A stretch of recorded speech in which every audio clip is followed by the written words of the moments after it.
Queremos saludar a esta hora de la mañana al diputado de Renovación Nacional y de la región del Ñuble, integrante de la Comisión de Hacienda, Frank Sauerboom, porque bueno, la economía se ha vuelto un tema de bastante discusión, tanto a nivel nacional como internacional en los últimos días. Diputado, muy buenos días y gracias por recibir esta comunicación.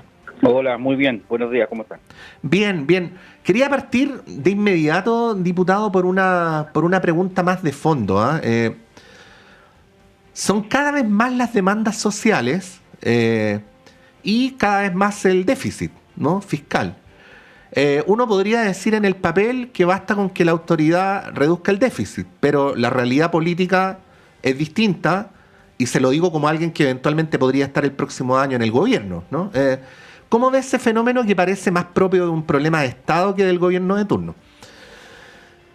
A ver, bueno, evidentemente tenemos un problema de Estado y de mediano y largo plazo. Uh-huh. Hay normativas que se han ido aprobando que van a requerir tener un sustento económico concreto y también fácil de proyectar, como por ejemplo la medida que tomamos al aprobar la nueva ley de reforma del sistema de pensiones, que eso requiere un sustento económico importante. Y por eso es tan relevante que podamos tener un ordenamiento en nuestras cuentas públicas. Hoy día tenemos, lamentablemente, muchas medidas que se han tomado, ¿cierto?, que no han dado el efecto requerido. Por ejemplo, el gobierno, ¿cierto?, proyectó que iba a tener un balance estructural este año del 1,1%. Finalmente informó la semana pasada que iba a llegar al 1,6% porque la cantidad de ingresos y la reducción del gasto que se ha propuesto no nos ha llevado adelante adecuadamente, y en eso vamos a tener que estar todos. Mira, fíjate que en esa materia hay un ánimo de poder colaborar, porque finalmente entendemos que no es un problema de este gobierno, es un problema que claro, que quizás ha profundizado, pero que finalmente vamos a tener que resolver en algún momento. De hecho, el déficit fiscal que hoy día tenemos, el gobierno actual lo proyecta de que se va a resolver el año 2029, o sea, a fines del próximo gobierno. Entonces la situación es bastante grave. Por lo tanto, mira, aquí no hay ninguna receta mágica. Lo que sí hay que, a uno le sorprende sí lo que ha pasado estos días, cierto, con la exposición del gobierno. El gobierno renuncia definitivamente, cierto, a tener un balance estructural y un nivel de deuda que ellos mismos se propusieron. Y además tenemos una situación internacional y interna también muy compleja económicamente. Tenemos una proyección de crecimiento para este año del 2,5% en el mejor de los casos, pero dado al escenario, todos estiman que finalmente vamos a llegar al 2 y eso va a implicar también tener menos ingresos. Entonces, tenemos una situación compleja en general y vamos a tener que poner el énfasis justamente en la generación de inversión, crecimiento, empleo y volver a dinamizar la economía con políticas de corto plazo, rápido, porque no podemos seguir dilatando decisiones tan importantes como esa. Sí, yo sé que esto no se puede responder científicamente, diputado, pero su opinión como integrante de la Comisión de Hacienda es muy importante. ¿Hasta dónde piensa usted que es responsabilidad contingente de este gobierno y hasta dónde piensa que obedece más bien a un problema de carácter estructural? El del déficit, quiero decir. Bueno, la responsabilidad principal del gobierno ha sido los errores que se han cometido en la proyección de ingresos y en la generación de nuevo gasto. Entonces, cuando tú haces una proyección de ingreso equivocada y comprometes gasto como nos pasó el año 2024 y ahora nos volvió a pasar el año 2025, evidentemente hay una falencia técnica bien evidente.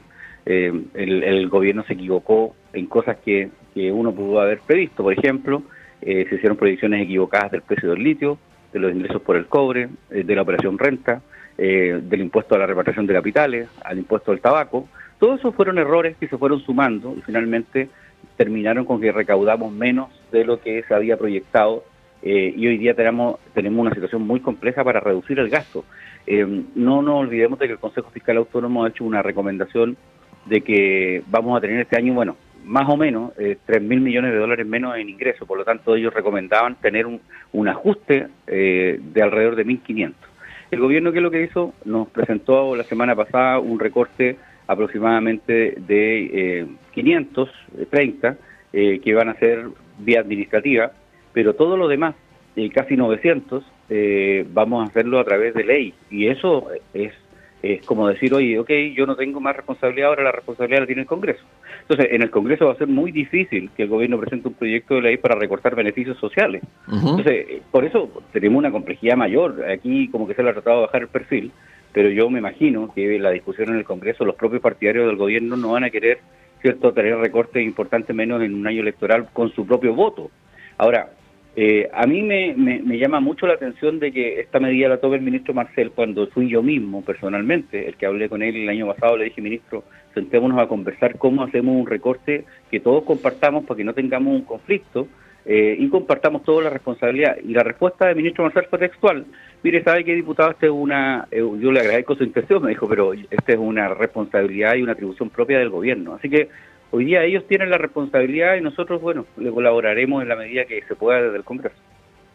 Claro, lo que pasa es que en un año electoral es difícil, po. Los incentivos de gobierno y oposición son notoriamente contrapuestos.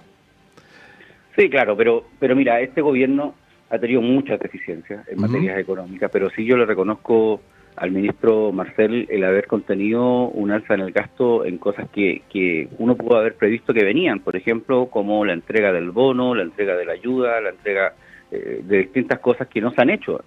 La gente echa mucho de menos las ayudas sociales que se entregaron en pandemia y obviamente durante el gobierno del presidente Piñera y hace claramente la diferencia, pero bueno, estamos en una situación económica muy distinta. La economía, justamente, lo que hay que hacer es justamente lo contrario, reactivar la economía y no tener estos subsidios eternos desde el Estado. Pero como te digo, se nota la diferencia. Entonces el gobierno ha tratado de contener eso, pero también ha comprometido gastos que quizás no tenía para poder solventar. Y te pongo un puro ejemplo. ¿Sí? El gobierno se vanagloria del copago cero en los hospitales, y ya tenemos los hospitales prácticamente quebrados en todo el país. Entonces, cuando tú tienes la certeza de tener todos los ingresos para cubrir estos gastos, no hay problema, pero aquí no se tenía esa certeza y lamentablemente hoy día vamos a tener que hacer un ajuste que va a ser bien doloroso, como te digo, va a tener que hacer una responsabilidad compartida entre oposición y el gobierno. Sí, diputado, bueno, esta entrevista tiene el propósito declarado de poder aislar lo coyuntural de lo estructural, ¿no? Por eso le he hecho ahí más de alguna pregunta en esa dirección. Hoy por hoy, la candidata que tiene más posibilidades de llegar a la presidencia de la República, y así lo sentencian todas las encuestas, sin excepciones, es Evelyn Matei, ¿no? Que es su candidata presidencial, además. Bueno, Evelyn Matei ha dicho que en su gobierno va a recortar en $6.000 millones el gasto fiscal. En el papel está perfecto, pero se lo voy a decir así, yo que soy director de la radio, que es una unidad minúscula, si yo dijera voy a reducir el presupuesto de la radio en un 30%, sería imposible que no me trajera problemas, ¿no? ¿Cuál es la viabilidad política en su consideración de hacer esto? Porque es evidente que ahí donde se recorte va a haber oposición. Por eso le decía que gobernar es más difícil que hacer anuncios en época de campaña. Bueno, eso usted bien lo sabe. Sí, pero mire, a ver, el Consejo Fiscal Autónomo y la propia DIPRES están de acuerdo en una cosa, de que de este año, del 2025 al 2029, hay que recortar $7.500 millones, porque si uno suma, son 1.500 este año y 1.500 todos los próximos años hasta el 2029. Entonces, claramente es impopular. Ahora, hay mucho donde uno puede hacer un recorte, ¿cierto?, administrativo y muchas cosas como las va a hacer el gobierno este año. Pero hay otras que tienen que ver con proyectos de ley, modificaciones mucho más contundentes. Y tenemos ahí un desafío que son mucho más estructurales. Y yo creo que la sociedad chilena se tiene que poner de acuerdo en cómo va a funcionar el Estado, porque tenemos un Estado hoy día enorme. Hoy día es increíble la cantidad de trabajadores fiscales que ha aumentado, no en este gobierno, sino durante los últimos 15 años, la cantidad de trabajadores fiscales ha duplicado en el Estado. Hoy día el Ministerio de Salud se lleva 1/5 de todo el presupuesto nacional y la gente no percibe las mejoras. Educación, lo mismo. Entonces hay poca eficiencia en el uso de los recursos, bien evidente, y está ahí a la mano. Tenemos, por ejemplo, 700 programas que hoy día el Estado maneja. De los 745, el 45% está mal evaluado. Y 170 proyectos de estos 170, o sea, de estos 700 programas, 170 son duplicados, o sea, son lo mismo, pero que tienen poquitos montos. Entonces, la misma directora de presupuesto lo decía, estos pequeños programas que tienen 4 millones de dólares al año, 5 millones de dólares al año y hacen lo mismo, hay que terminarlos o ir fusionándolos. Pero como te digo, hay un montón de alternativas en donde se puede ir recortando, pero como te digo, tiene que haber un pacto social también importante, que la gente entienda que tenemos que ir avanzando a un Estado mucho más eficiente, más pequeño, que le entregue un mejor servicio, y no seguir, ¿cierto?, agrandando un Estado que es increíble la cantidad de recursos que consume. Ahora, no es lo mismo, lo que ocurre. sí, no es lo mismo más eficiente que más pequeño. Usted dice las dos cosas. No, yo creo que necesitamos un Estado más pequeño. Yo sinceramente creo que tenemos demasiadas reparticiones, ¿cierto?, que repiten trabajo. Hay subsidios que nosotros mismos aprobamos de la ley de presupuesto que se duplican. Le pongo un ejemplo, el ejemplo más evidente es lo que pasa con los famosos paneles solares. Sí. Paneles solares tienen vivienda, tienen energía, tienen medio ambiente, o sea, entonces hay cosas que realmente no se concretan nunca, la gente no percibe el beneficio y se gastan ciertos recursos permanentemente. Sí, hay, diputado, una pregunta bien de fondo, porque es sabido que los tres partidos de Chile Vamos, incluido el suyo, con distintas palabras, ¿no?, adhieren en sus declaraciones de principios al Estado subsidiario, ¿no? Pero es cierto, los últimos años lo han demostrado, esto ya no es no es pura retórica, que no se pueden combatir las pandemias sin un Estado fuerte, que no se puede enfrentar el tema de la seguridad pública y el crimen organizado sin un Estado fuerte, que no se puede enfrentar el cambio climático sin un Estado fuerte, que no se pueden enfrentar los desastres naturales sin un Estado fuerte, y así sucesivamente. Cuando hablamos de Estado más pequeño, ¿qué quiere decir? Porque precisamente para muchos o para algunos de los temas que Chile Vamos define como prioritarios, la solución no se puede hacer con un Estado débil. Sí, bueno, claro, necesitamos un Estado, yo diría más pequeño, pero más eficiente, como te digo, en los servicios que entrega. Y hay cosas específicas y fundamentales por las cuales la sociedad se formó. La sociedad se formó, ¿cierto? Y los Estados se formaron justamente para que el Estado básicamente entregara seguridad. La seguridad tiene que ser, ¿cierto? Y por eso el derecho a tener armas y la fuerza la tiene el Estado. Uh-huh. Y hay situaciones como esa que son claras y contundentes, pero hay otras medidas como el propio sistema de salud, el propio sistema educacional, en donde los privados pueden participar perfectamente entregando un servicio de mejor calidad que el Estado, que yo no veo cuál es la dificultad. Entonces, el gobierno y las ideas de izquierda han ido avanzando en una línea contraria, quitando la libertad a las personas y también aumentando el gasto de una manera atroz. Como te digo, es bien impresionante ver las cifras como se han ido abultando con el tiempo, y lamentablemente no fuera nada que la gente viera que aumente la cantidad de funcionarios y aumente la calidad del servicio, pero eso todos sabemos que no es así. Entonces hay que buscar la forma de que el privado tenga un rol mucho más claro y definido. Lo mismo que pasa, por ejemplo, en el Ministerio de Vivienda. Hoy día el Ministerio de Vivienda obviamente licita sus subsidios, los hacen los privados, lo mismo en obras públicas, un montón de cosas que hacen los privados en relación con el Estado. Pero como obviamente el Estado no puede renunciar a materias tan importantes como seguridad pública, migración, que son responsabilidades claras y definidas que la propia sociedad les ha dado a ellos. Bueno, son grandes temas, diputado, sé que se tiene que ir, así que en un minuto le hago la última pregunta. ¿Qué expectativa tiene de la modificación que ha habido en la estructura del comando de Evelyn Matei? ¿Qué deberíamos esperar en los próximos días de la candidatura que no hemos visto en las semanas anteriores? Mire, a ver, yo conozco a Diego Paulsen, somos amigos hace mucho tiempo, fue presidente de la Cámara de Diputados dos años seguidos.